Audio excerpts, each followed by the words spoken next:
Hello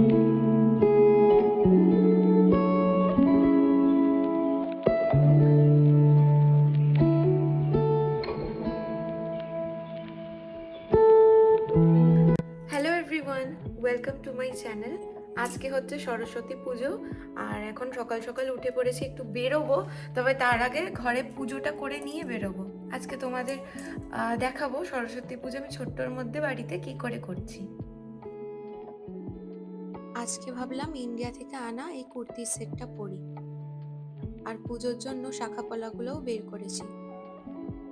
পুজোতে একটু traditional look না হলে কিছু যেন মনে হয় ইনকমপ্লিট। তবে এবার প্রচন্ড দেরি হয়ে গেছে, ফটাফট বসে পড়বো এবার রান্নাটা করতে। আজকে আমি ভোগের জন্য বানাচ্ছি আমন্ড দিয়ে ঘি দিয়ে সিমুইয়ের পায়েস। বিশাল কিছু তো বানাচ্ছি না, ইচ্ছা ছিল একটু খিচুড়ি আর বেগুন ভাজা করার। তবে লাস্ট কয়েকদিন পড়ার এত চাপ যে অর্ডারই করা হয়নি। আর লাস্ট মোমেন্টে যখন অর্ডার করছিলাম তখন দেখলাম ঠিক সময় এসে পৌঁছাবে না। তো তাই জন্য আমি ভাবলাম সিমুইটা যখন আগে থেকে আনা ছিল সিমুইয়ের পায়েসটাই করি। আর তার সাথে 5 রকমের ফল আমরা গিয়ে নিয়ে এসেছি, তো সেইটাই আজকে ভোগে দেব। একদিকে ঘি দিয়ে বসিয়ে দিয়েছি আমন্ডগুলো একটু ভাজবো, আর একদিকে দুধটা জাল দিতে বসিয়ে দিয়েছি। দুধের একটা নতুন প্যাকেট কিনে এনেছি। আর লাকিলি একটা দুটো করে থালা বাসন বাটি পাওয়া গেছে যেগুলো আনইউজড। অনিরুদ্ধ যখন পড়তে এখানে এসেছিল তখনও ২-৪ রকমের বাসন-কোসন নিয়ে এসেছিল। তো তার মধ্যে এই প্যানটা আর এই হাতাটা ছিল, যেটা কখনো ইউজই হয়নি। আমরা নিজস্ব যখন বাসন কিনি তখনই সেম একটা প্যান কেনা হয়েছিল, তবে সেটা ইউজ করি বলে এই ২-৪ পিস বাসন আমরা উঠিয়ে সাইডে রেখে দিয়েছিলাম। কপাল ভালো যে আজকে ওইগুলো খুঁজে বের করে পাওয়া গেছে।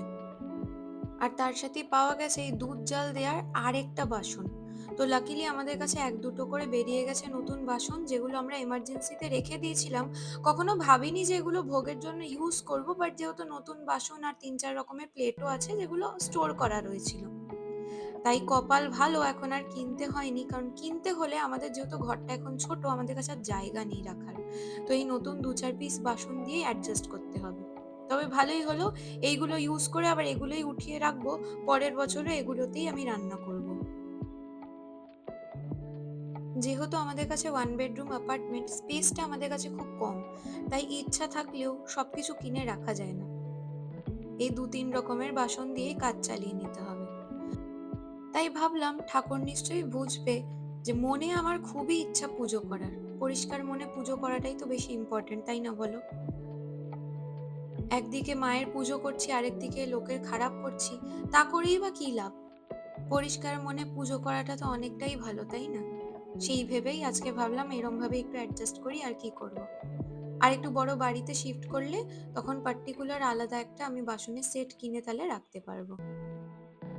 এই একটা প্লেটও বেরিয়েছে নতুন, আনইউজড। এইটাতেই আজকে ৫ রকমের ফল সাজিয়ে দিয়ে দেব। কাল গেছিলাম হোল ফুডস, ওখান থেকে আমি ৫ রকমের ফল কিনে এনেছি। আমি তো জয়েন্ট ফ্যামিলিতে বড় হয়েছি। সরস্বতী পুজো আর লক্ষ্মী পুজোটা ফ্যামিলির সবাই মিলে একসাথে করতাম। তাই আজও সেই জিনিসটা নিজের মধ্যে রয়ে গেছে। যত দূরেই না থাকি কেন নিজের দেশের থেকে, পরিবারের থেকে, কোথাও না কোথাও মনে হয় সরস্বতী পূজা আর লক্ষ্মী পুজোটা না করলে না মনটা যেন কেরম খালি লাগে। মনে হয় কিছু একটা মিসিং। তাই আগেরবার আমরা যেরম গ্রুপের পুজোতে গেছিলাম, ওখানে ভোগ খেয়ে এসছিলাম। তাই ভাবলাম আজকে কোনোভাবে ম্যানেজ করলেও আমিই মাকে পুজো দেব, আর যেটুকুই অল্প হোক আমি নিজেই করে বানিয়ে দেব মাকে। তবে তোমরা সরস্বতী পুজোতে মা দুর্গাকে দেখে একটু অবাক হতেই পারো। আসলে না, আমি অনেক ঠাকুর নিয়ে আসিনি। এখানে আমি কোথায় রাখবো, ধূপকাঠি জ্বালানো যায় না, ফায়ার অ্যালার্ম বাজে ধুঁয়ো হলেই ঘরে। তো পুজোও ডেলি দেয়া যাবে না, আর ঠাকুর এনে আমি বাড়িতে বাক্সবন্দি করে রাখতে না আমার ঠিক মন চাইছিল না। তাই মা দুর্গাকেই এনেছি, টিভির সামনে সবসময় রাখা থাকে। মা দুর্গা তার প্রত্যেকটা বাচ্চা কাচ্চার সাথে রয়েছে, তাই যার পুজো হবে একসাথে দিয়ে দেবো। এই মূর্তির মধ্যে লক্ষ্মী আছে, গণেশ আছে, কার্তিক আছে, সরস্বতীও আছে, তাই আজকে সরস্বতী পুজোতে এটাই দিলাম।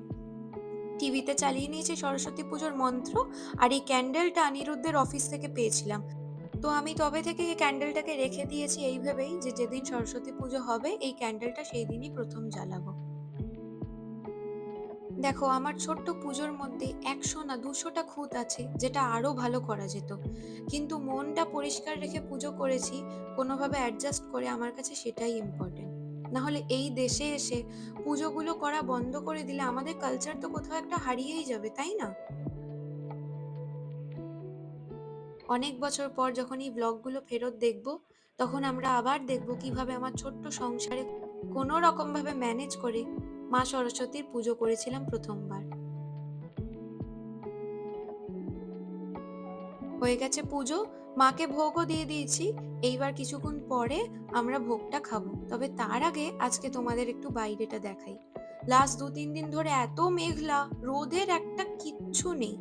তবে আজ সরস্বতী পুজোতে একেবারে ঝলমলে রোদ। চলে এসছে এক এক করে প্রসাদ নিতে। দুজন মিল এক একটা করে স্ট্রবেরি আর আমি দেখি একটা পিচ খাবো। ঠিক আছে, এখন তোমরা দেখতে পাচ্ছ পুরো ইন্ডিয়ান অ্যাটায়ার থেকে চেঞ্জ হয়ে স্পোর্টি লুক হয়ে গেছে। আমরা যাচ্ছি আজকে অনিরুদ্ধের যে ফ্রেন্ড আছে লং, তো আমরা যাচ্ছি, ও চলে এসছে আমাদের নিতে। একটা পাশেই কোনো হাইকিং আছে, ওই হাইকিং করতেই যাচ্ছি আর কি। তো যেহেতু ও ভিয়েতনামিজ, ও কোনোদিনও চা খায়নি, তাই আমি ওর জন্য চা বানিয়ে নিয়ে যাচ্ছি, ট্রাই করানোর জন্য যে ইন্ডিয়ানসরা চায়ের প্রতি তো একটা আলাদাই ভালোবাসা, তো সেটাই আজকে ওকেও খাওয়াবো আর কি। They allow what? Waymo, Oh, the car in Waymo. front of us. I see. I think it's new. Yeah, it's new. আজকে আমরা যাচ্ছি একদমই পাশে একটা হাইকিং করতে। ওই এখান থেকে ২০ মিনিট মতন লাগবে যেতে। গিয়ে আবার চলেও আসবো দুপুর দুপুর।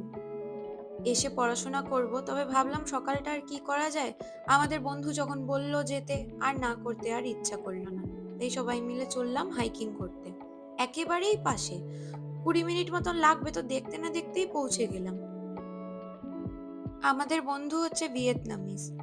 তো ও কখনো ইন্ডিয়ার চা খায়নি, তবে চায়ের ব্যাপারে অনেক কথাই শুনেছে। তাই আজকে আমি ওর জন্য আদা দিয়ে এলাচ দিয়ে চা বানিয়ে এনেছি, কড়া করে দুধ চা।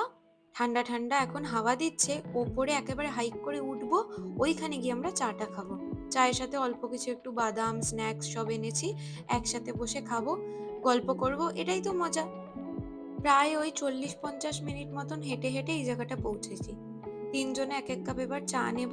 তবে ওকে জিজ্ঞেস করলাম ওর চাটা খেয়ে কেরম লাগলো। ওর কিন্তু প্রচন্ড নাকি ভালো লেগেছে। ইন্ডিয়ার করা দুধ চা আদা দিয়ে আর এলাচ দিয়ে ওর হয়ে গেছে এখন প্রচন্ড প্রিয়। প্রায় ৫-৬ বার বলেছে ওর প্রচন্ড নাকি ভালো লেগেছে। চলে এলাম বাড়ি। আজকে কোথাও ব্রেকফাস্ট লাঞ্চ বাইরে করব না, আজকে বাড়িতে আমরা ভেজই খাবো, তো ওই জন্য বাইরে একেবারেই কোথাও খেলাম না। চলো তাহলে দেখা হচ্ছে পরের ব্লগে। আজকের ব্লগটা যদি ভালো লেগে থাকে তাহলে একটা সাবস্ক্রাইব করে দিও।